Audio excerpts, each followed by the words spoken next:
أعوذ بالله من الشيطان الرجيم بسم الله الرحمن الرحيم ألف لام را تلك آيات الكتاب المبين إنا أنزلناه قرآنا عربيا لعلكم تعقلون نحن نقص عليك أحسن القصص بما أوحينا إليك هذا القرآن وإن كنت من قبله لمن الغافلين بسم الله الرحمن الرحيم ألف لام ميم را تلك آيات الكتاب والذي أنزل إليك من ربك الحق ولكن أكثر الناس لا يؤمنون الله الذي رفع السماوات بغير عمد ترونها ثم استوى على العرش وسخر الشمس والقمر كل يجري لأجل مسمى يدبر الأمر يفصل الآيات لعلكم بلقاء ربكم توقنون صدق الله مولانا العظيم رب اشرح لي صدري ويسر لي أمري واحلل عقدة من لساني يفقه قولي اللهم أرنا الحق حقا وارزقنا اتباعه وارنا الباطل باطلا وارزقنا اجتنابه. د مخکې ورځو کې یو واقعه دا وشوه چې د پنجاب گورنر محمد سرور چې نن سبا د پنجاب د یا د اتو یونیورسټو وایس چانسلر دی، هغه په یو تقریب کې اعلان وکړو چې قرآن کریم کا ترجمہ پڑھے بغیر یونیورسٹیوں سے ڈگری نہیں ملے گی. کم خلقو چې د پنجاب په یونیورسټو کې سبق وی او ماسټر کلاسز یې کلیر کول، نو ماسټر ډیګري هولډرز ته به د ماسټر ډیګري الو میلاویږي چې هغې له د قرآن ترجمه ورځي. دا اعلان محض اعلانو، د دې دپاره لا قانون سازي به کیږي، لا شوې نه ده، او مونږه دعا کو او امید لرو چې الله تعالی دې گورنر صاحب له اجر ورکي او دله توفیق ورکي چې دا کار انجام ته ورسوي. ځکه کم خلق چې په قرآن مین دی نو هغوی د قرآن د تعلیم په خورېدو خوشحالیږي، خو بعضې بدقسمته داسې دي چې هغوی په دې خبره چې دا محض اعلانو هغه دومره غوسه او دومره خفه شو، دا د پاکستان لیبرل صحافیانو او پاغي باندې دا خبره دومره بده ولګېده چې هغوی برپور مخالفانه ګزارونه شروع کړل. پوخا په خلقو کې حیا وه، نه که هغوی به د قرآن یا د اسلام مخالفت کو به هم نو د خپل بغض د ظاهرولو دپاره به په ځای د دې چې براه راست په اسلام په دریو څیزونو حمله نه کوله: رسول الله، کتاب الله او د کلام الله، او په الله په ذات حمله نه کوله، د الله په کلام حمله نه کوله، په رسول الله نه کوله، لیکن حمله به کوله د خپل بغض استو دپاره. کبھی مولوی کو نشانہ بناتے، کبھی مسجد اور مدرسہ کو حتف تنقید بناتے، اور کبھی مجاہدین کو دہشت گرد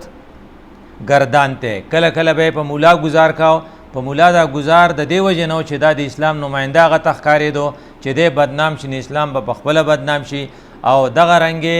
د جهاد د بدنامولو دپاره به دهشتګردۍ لفظ استعمالاو، او همدغه رنګې په جومات او د مدرسې خلاف به یې کاو چې دلته ټولې برایانې په دې کې دي، دا ولې د سړي به اسلام بدي شو. نو په اسلام د ډایرکټ گزار په ځای به انډایرکټ گزار کاو او دا به یې بدنامول. خو اوس د دې جرأت دومره زیات شو د دې بدقسمت کالم نګارانو چې د دې نومونو ته ګورې، په دې کې یو د نیوز کالم نویس محمد غازی صلاح الدین دی، دویم نمبر د انګریزي روزنامې ډان کالم نویس آئی اے رحمان دی، او بل طرف ته د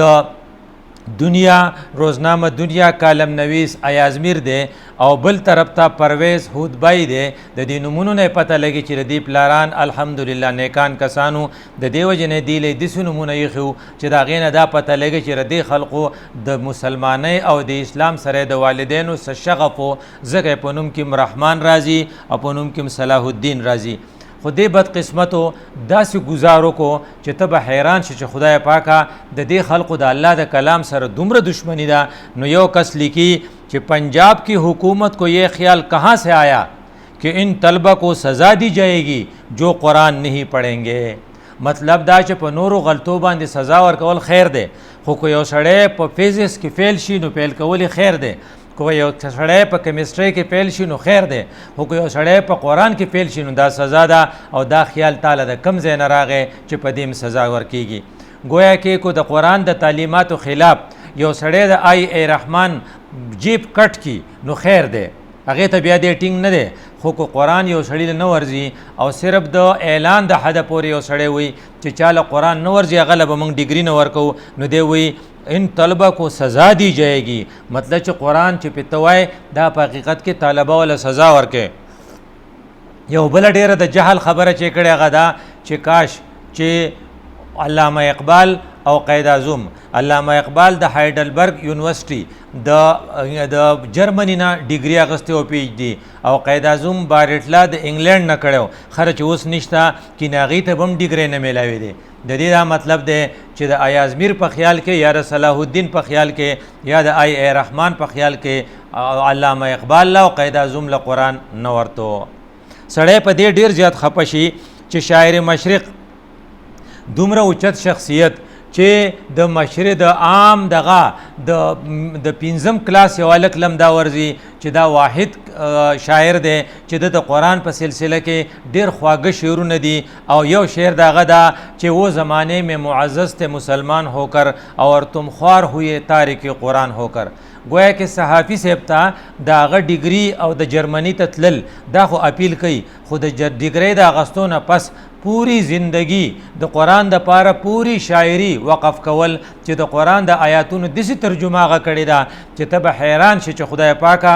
دغه علامه اقبال چې دا دغه سړیو انګریز میټ سړیو د هغې د پاسه خدای تا ورله دومره علم او دومره پوه ورکړې وه چې د قرآن د یو آیات ترجمه چې هغه په دوو ټکو کومه کوي هغه یو مفسر په لوی تفسیر کې نشي کولی لکه د هغه قرآن یو آیات دی په سوره ابراهیم نمبر 3 نمبر آیات دی وویل للکافرین من عذاب شدید الذین یستحبون الحیات الدنیا ويصدون عن سبیل الله ويبغونها عوجا د کافرانو درې نښې په دې آیات کې ښوولې دي یو هغه چې هغې دنیا خوښي آخرت بدي شي او دویم نښه دا ده چې د خدای د لارې نه به خلق منې کوي او دریمه دا ده چې د خدای د قرآن په آیاتونه به کږوي په خپل مقصد به یې راکږوي ان خپل خواهشاتو مطابق به یې جوړوي دا خو په آیات کې شو اوس د علامه اقبال یو شعر ته ګوره او په خپله وایي چې ګوره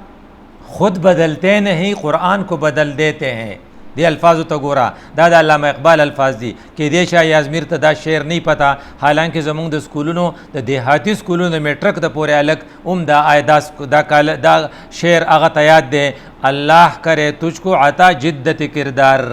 دا ورته سوی خوی کس درجہ فقیحان حرم بے توفیق خود بدلتے نہیں قرآن کو بدل دیتے ہیں خوی کس درجہ فقیحان حرم بے توفیق د ته سوچو کا چې نن د حرم فقیحانو ته وګورې او د سعودي او د دوبۍ هغې شیخانو ته وګورې او د شاعر د علامه اقبال دې شعر ته وګورې نو ته پوه شې چې یاره واقعي چې د قرآن په مغز ډېر ښه پوه شو خو افسوس چې دغه کسان په دې نه پوهېدل نو د دې وجې نه وایي علامه اقبال قید اعظم دا د هغې الفاظ دي سړی حیران شي آیا ازمیر د دلیرۍ ته وګوره دا د هغه الفاظ دي شکر ہے کہ قید اعظم اور اقبال گورنر پنجاب چودھری محمد سرور کے زمانے کے طالب علم نہ تھے ورنہ وہ ڈگری سے محروم رہتے آیا ازمیر غونته کې تعلیم یافته سړی دومره په سترګو باندې پخې دي چې گویا کې علامه اقبال له قرآن نه ورته نو که اوس هغه وی نو هغه ته به ډیګري نه وه میلاو شوی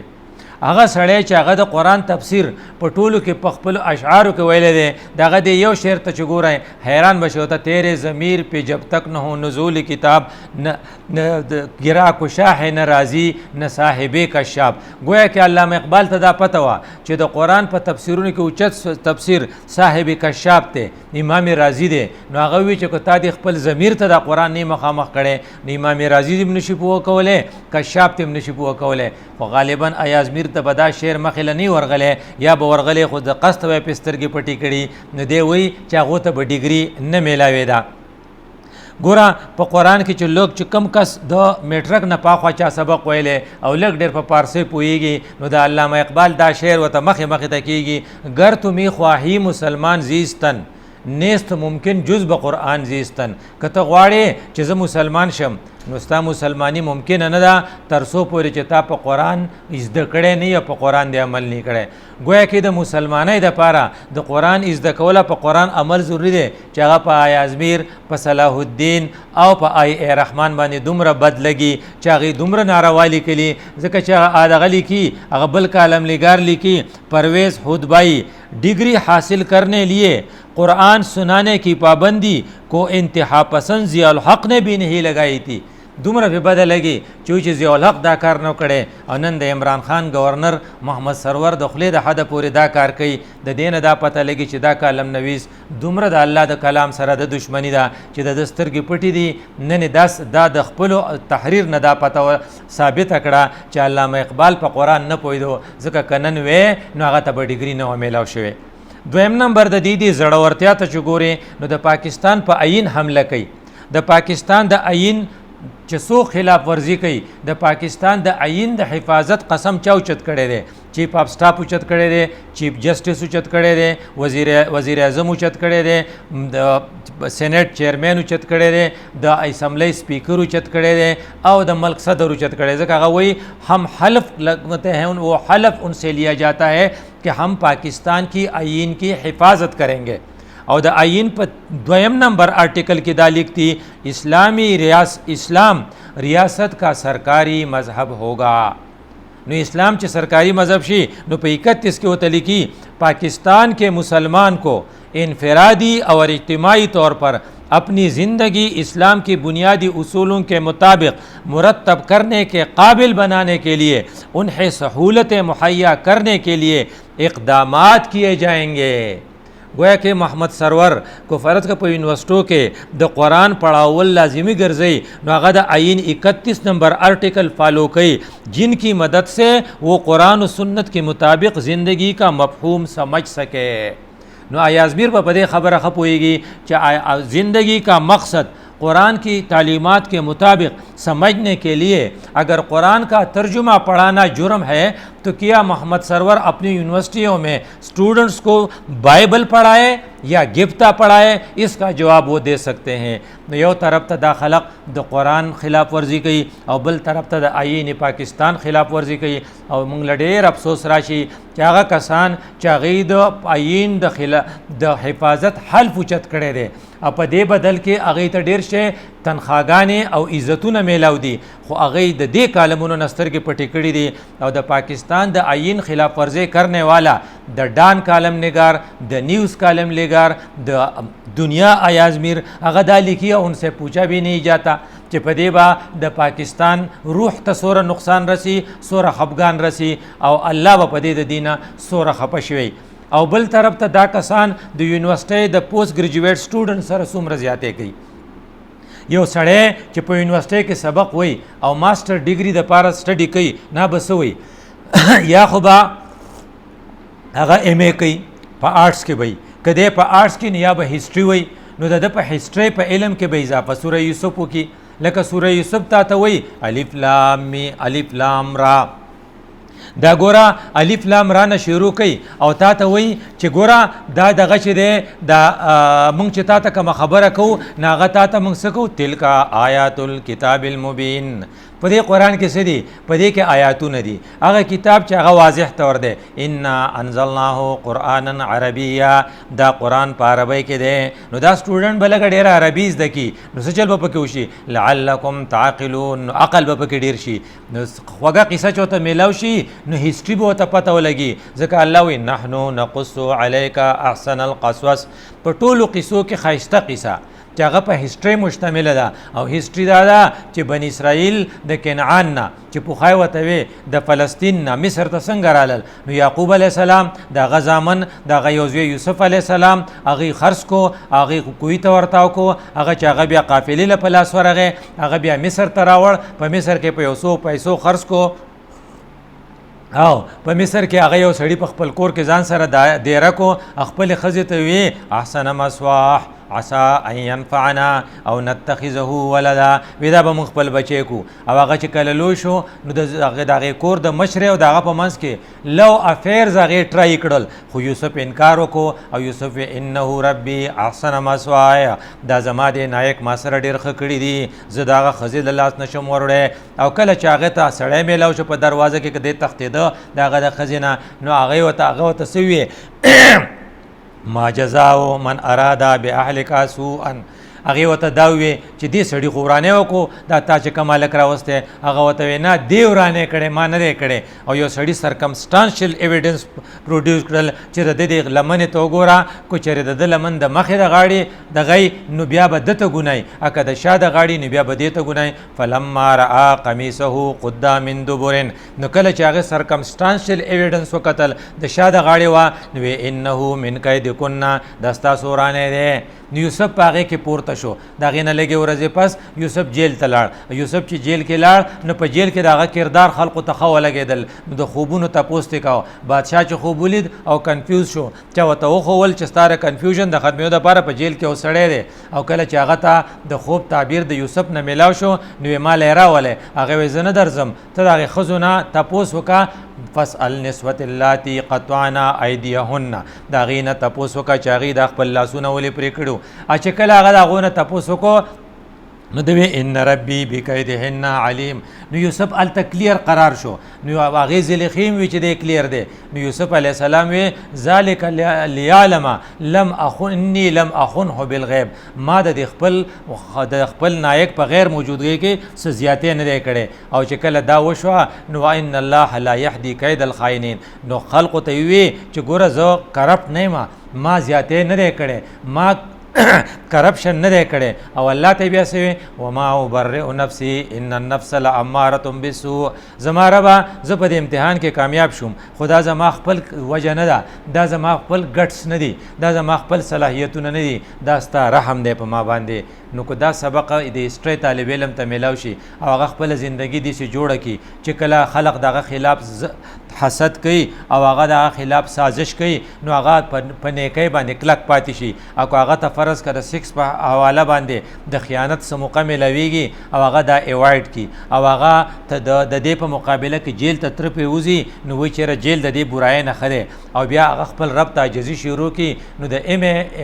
هسټري یا د ام تاریخ د یو طالب علم په علم کې به کمی راشي او کو زیاتې راشي نو سړی حیران شي چې دا صحافیان د قرآن د مخالفت نه علاوه د آیین پاکستان د مخالفت نه علاوه اخر د پنجاب د یونیورسټۍ د ام ای د سټوډنټانو ولې مخالف دي چې قرآن به د هغې په علم کې اضافه وکړي ګوره زمونږ دوه سترګې دي یو سترګه د ساینس او ټیکنالوژي ده او بله سترګه زمونږ د وحي او د احادیث او د قرآن ده چې کله دواړه روښانه وي نو بیا به ستا یو بل سپورټ کوي نو ستا سره به ریل نالجي چې کله دواړه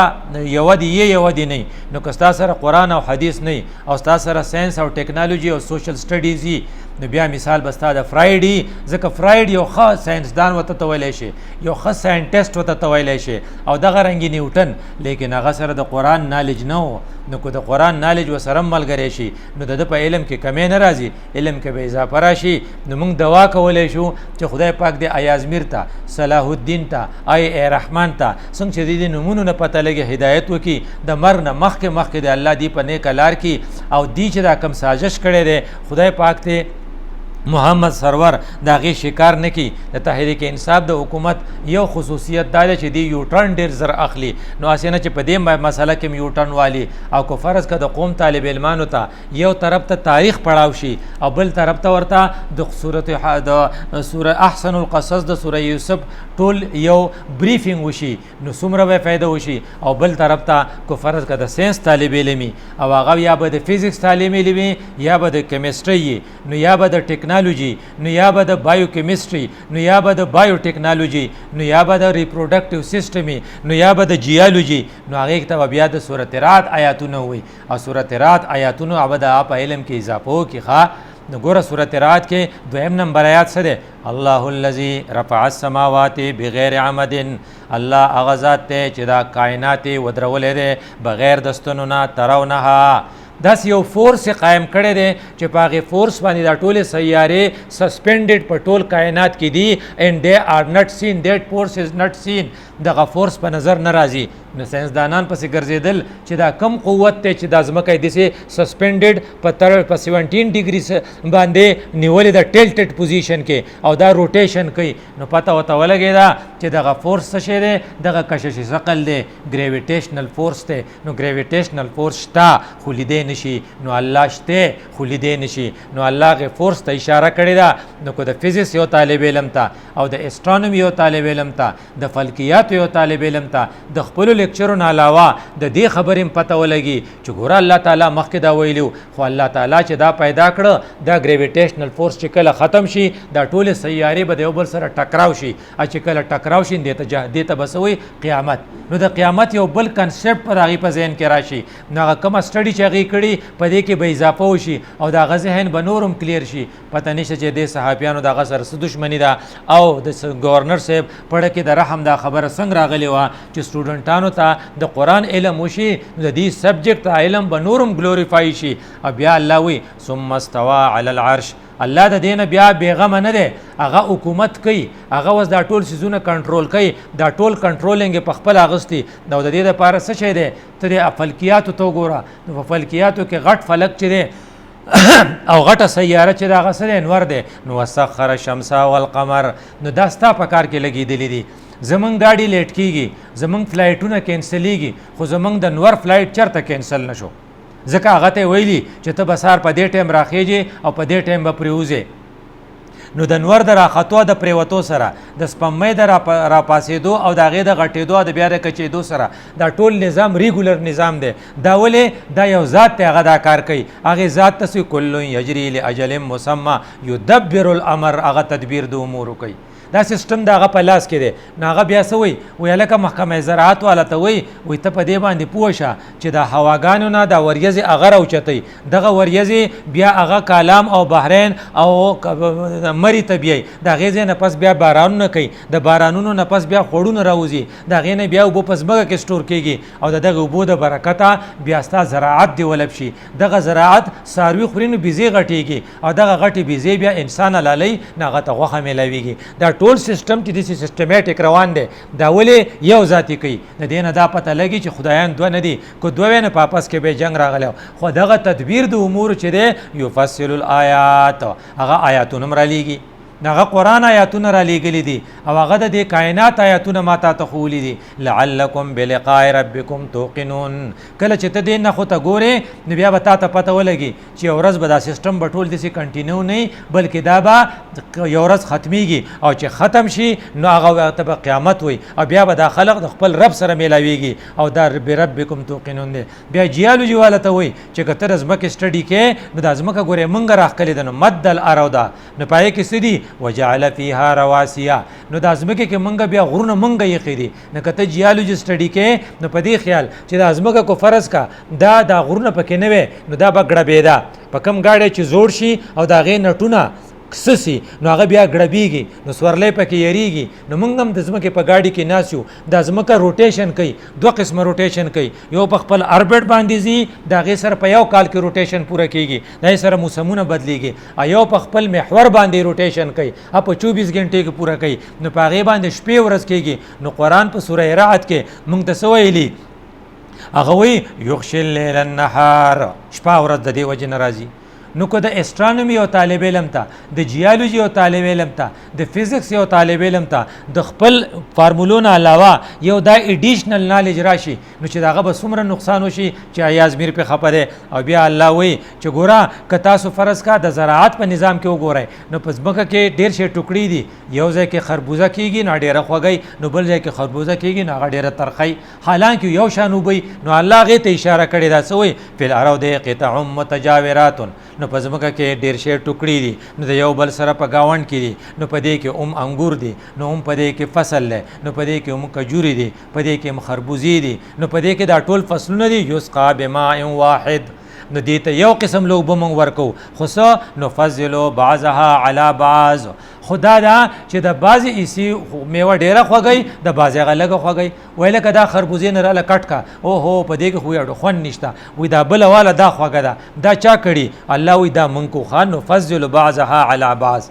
ګوره چې څوک تا په ګټ وولي ته به ګټ ته قارېږي، که چې چاویش ته به قارېږي، نو چې چاویش ته هغه ته قارېده پکار دي. د دې وجې نه نعمت او زحمت چې د کم ځای نه راځي که نه په اوریجن به نظر ساتي. نو د هوښیارو خلقو کاردار دی چې په اوریجن سره نظر ساتي. نو چې کله خربوزه یوه خرابوي یوه ښي، نو د اوریجن ته لاړ شي، او اوریجن ورته قرآن ښیي چې یسقا بماء واحد، یو شان اوبه وي، خو نفضل بعضها علی بعض. دا موږ په دې کې دا چینج راولو. نو دا د چا دپاره دي؟ ان فی ذلک لآیات لقوم یعقلون. کو په دې کې عقلي، نو د ایم ای د ایم ایس سی د طالب علم په عقل کې به دا قرآن اضافه وکړي. نو نه پوهېږم چې په دې باندې به ایاز میر ته، صلاح الدین ته او ای رحمان ته څه تکلیفي، خو صرف دا وجه ده چې هغوی قرآن بدی شي. او بل طرف ته الله تعالی بیا چې کله د ریپروډکټیو سیسټم ازدها کوي چې ستاسو په دې کورونو کې چې کوم فیکټرۍ لګېدلې دي ستاسو دې ته فکر نه دی. د زنانو خېټې الحمدلله د هزارو سال نه فیکټرۍ دي، او دا څه پیدا کوي؟ دا بني ادم پیدا کوي، څه نارینه او څه زنانه. دا څومره ګڼه چې په انارکلۍ کې ده، او څومره ګڼه چې په قصه خوانۍ کې ده، او څومره ګڼه چې د بنګورې په بازار کې ده، دا ټول مخلوق د مور په خېټه کې جوړ شوی دی. نو د مور د خېټې دا فیکټري هزارو سال سے کار کوي، په دې کې سالکان پیدا کیږي او څه جینکۍ. نو الله هغې ته اشاره کوي الله یعلم ما تحمل کل انثی وما تغیض الارحام وما تزداد. نو د گاینی او د افس یو طالب علم ته کو فرض کدا پته ولګي چې په سورۃ رات کې الله په دې باس کړی دی چې بعضې ماشومان پری میچور پیدا کیږي، بعضې ماشومان اینڈ ټایم پیدا کیږي، دې ته موږ وایو نارمل ویجاینل ډیلیوري، بعضې ماشومان اب نارمل پیدا کیږي، دې ته موږ وایو پوسټ میچور یا پری میچور، او بعضې ماشومان ټیک پیدا کیږي، بعضې ماشومان د کنجنټل اناملی سره پیدا کیږي. دا ټول کارونه هغه الله وایي دا زه کوم. نو چې دا زه کومه، نو یو خبره ورته بیا په اخر کې کوي وکل شیء عنده بمقدار. دلته هر یو شی د ډیمانډ او د سپلای په بنیاد باندې دی. یو معاشره کې چېرته داسې نه دي شوي چې هلته هلکان دي جینکۍ نشته، یا جینکۍ دي هلکان نشته، بلکې هر وخت مناسب الله تعالی پروډکشن کړی دی. نو په یو نظام کې کله کله د ډیرو جنگونو د وجې نه، لکه په فلسطین کې مسلسل جنگ روان دی، او په کشمیر کې مسلسل جهاد روان دی، او په افغانستان کې مسلسل جهاد روان دی. د دې جهاد د وجې نه کله د نارینه‌و مقدار کم شي، خو الله تعالی دغه کمی لږې ورځې پس بیا پوره کړي، ځکه چې وکل شیء عنده بمقدار. الله تعالی د بیلنس خیال ساتي دغه په نظ. نو دا بیلنس په دې ګواه دی. د دې نه موږ ته دا پته ولګي چې هغه الله چونکې زورور دی، هغه په دې ښه پوهېږي. نو بیا هغوی ته وایي چې یاره کوم موسمیاتو کې ته ایم ایس سی کې، نو دا تا ته دا پته شته چې الله تعالی دا نظام څنګه چلی. نو وایي هو الذي یریکم البرق خوفا و طمعا. دا الله په ذات کې یو صفت دا دی چې هغه دا وریځې راوچتې کړي، په وریځو کې الکتریفیکیشن وشي، الکتریک چارجز لاړ شي، د هغې چارجز نه بیا اواز پیدا شي، دې اواز ته الکتریک برق وایي،